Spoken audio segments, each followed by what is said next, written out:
bang midwa yang de bunsang to yang te kamai hang la yet le ro we hang klem dah tum klum ta ban la kyang buk la thau bien kamai tui to sem lang pien kamai hatip te ko po hatip tum plok thon le pa ni lon jar Việt Nam có bo lum ta ka ta lai ni le ni nga hem ya nan ta lai nga hem anh bây giờ cho có le trong cái này này lum nuôi bo sam ta bri nga ka nyu kan tui hap ko nyu lai do cất lại tạo bri hap Đảng Cộng sản Việt Nam chỉ có một đảng duy nhất.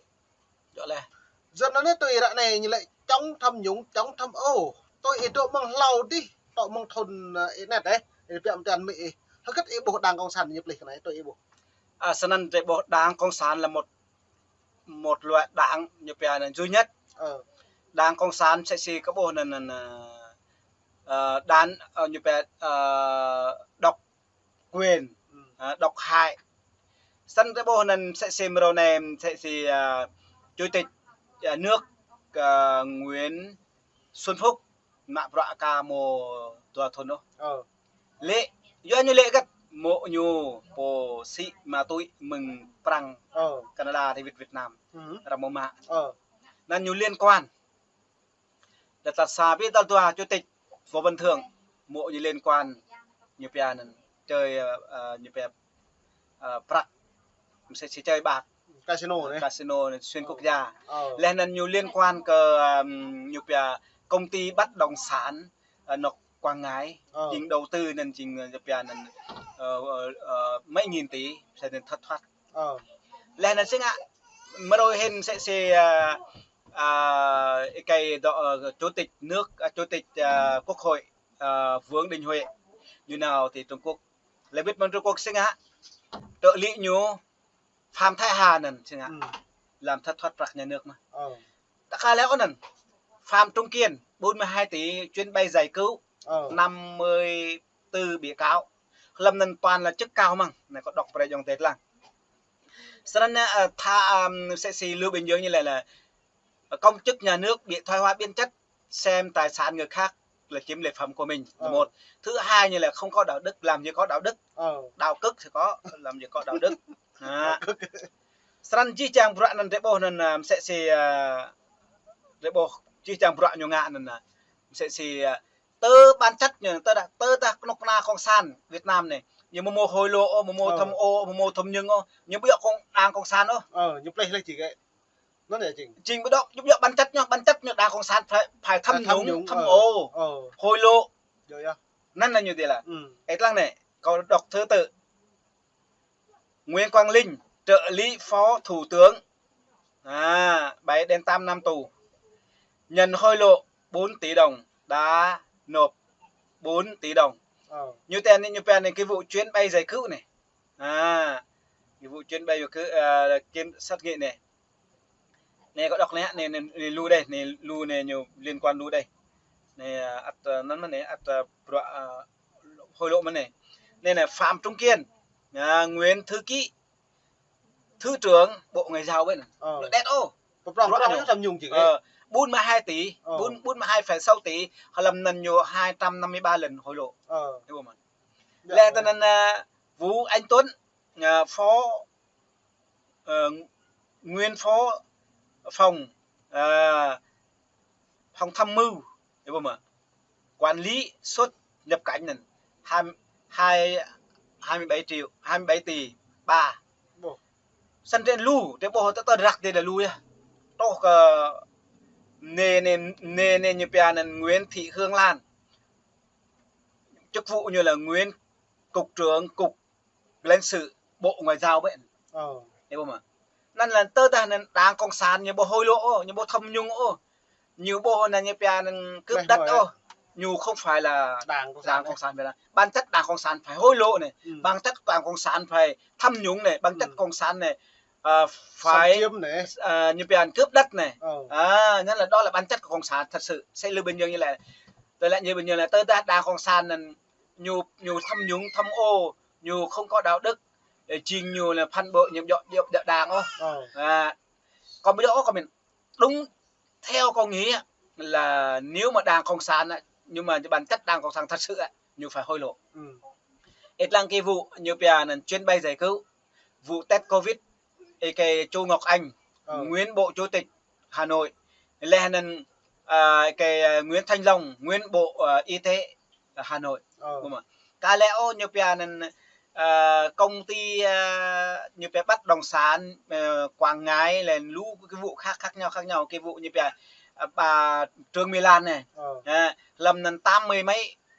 như bây nên bị cáo mà liên quan không bà chịu rồi ta nên sẽ bà Phương Hằng làm như sao trồng rong xa nhung sẽ như mô khu du lịch Đại Nam tiền Việt Nam nên rong nó cất đấy biết bao nhiêu nghìn tỷ như xây dựng phần tô nó biết bao nhiêu như biệt độc lót tức là biết thảm độc nàng cả bên này này hình sẽ nhục kẹ vịt bà Phương Hằng nhục kẹ vịt bà Trương Mỹ Lan nhục kẹ vịt chi chàng bao nhiêu thu hồi chi độc nàngนั่นแหละcái bàn nào buồn sang trong cái gì nhỉ bản tính độc nàng không san này nhiều nên hối lộ tham môn câu mạ vợ prong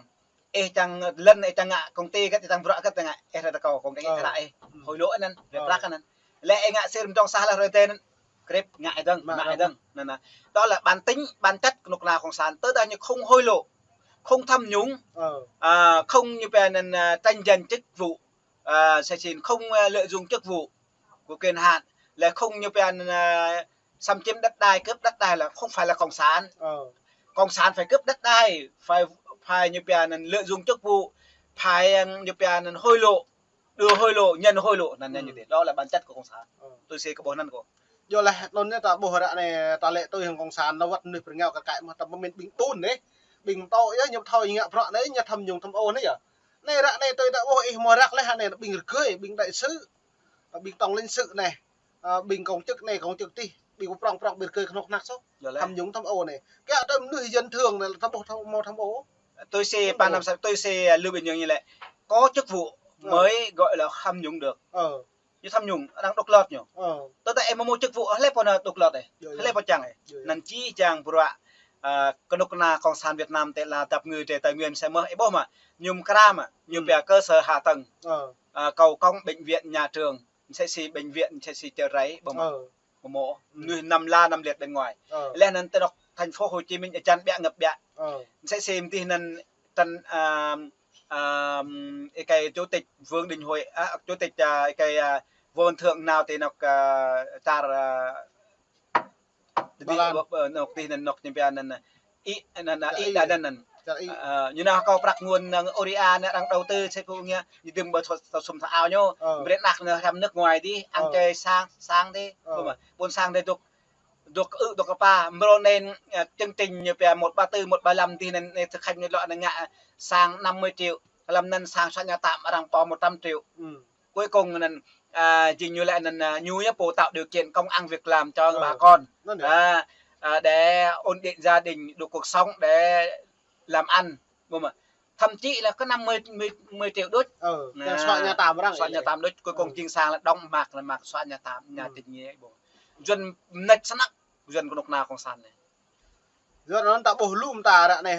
bổ là mong lâu tiền 2002 2003 2004 nhưng ngạn là sang 134 nên pro hắn này trong bổ nhật cụ ngạn cái tầng do gật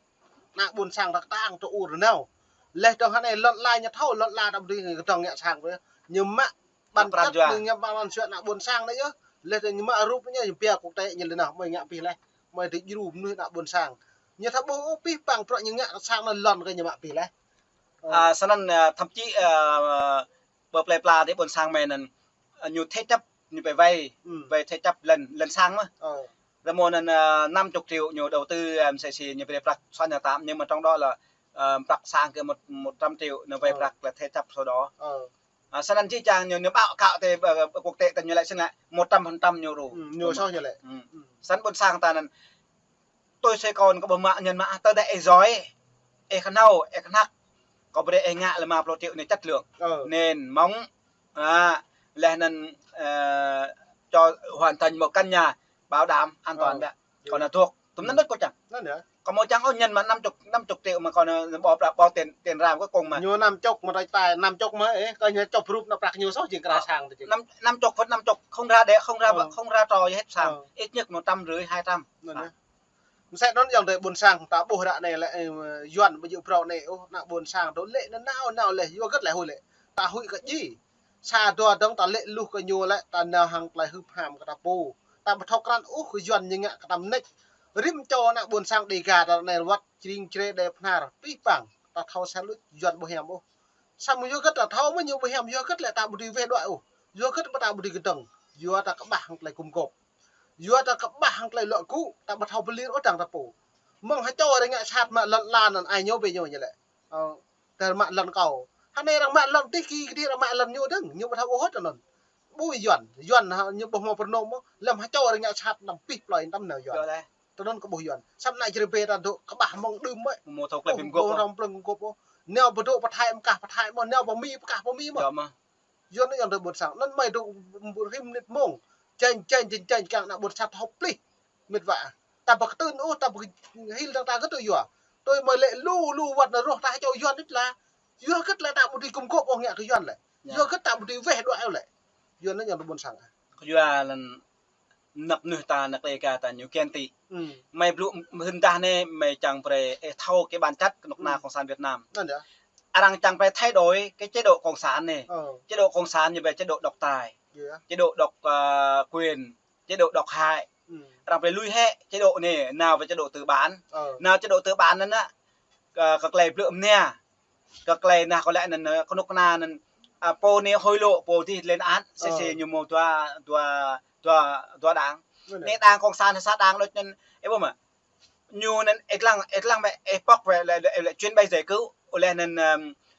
vụ mà Việt Á nâng ra các Covid là vụ nhiều bia nên bắt đồng sản về Quảng Ngãi là vụ là nhiều bia nên bà Phương Hằng là cái vụ bà Trương My Lan ui con nóc na toàn là công chức nhà nước dính líu bên làm gì sẽ bà Phương Hằng nên cứ nuôi nó thọ rồi sẽ mô tim mô gan đã bình thêm nghèo như thế rồi cuối cùng này ngại từ gỡ mà sĩ hệ độ này bia nên du lịch khu du lịch Đại Nam bông mà hắn chuẩn ngả là trắng nhá mấy nhân bay chạy cái chuyện nữa cả bay chạy chuyện mong này em bố là đội dòng tơ cầm mây rồi về mệt vậy em buồn sang mình chỉ là nhiệt lên nè rồi còn pi bằng phọ bây giờ cái lệ pi bằng hạt của mình nhập nhưng bạn ta càng ngại ta càng về đội mừng dọn nhưng bởi ta lui hị cái lại hị bro lại đẹp lại cả phùng Britannia sai sẽ cho anh chỉ là rồi ta tôi về đội hị tôi ta bắt học play bộ màu pha đấy lại cho chạy ta lại rồi ta muốn đi làm từng nhà luôn dọn nào đó là luôn thuần plan này có thể xem lăng cả pha luôn nữa thâu cái video mấy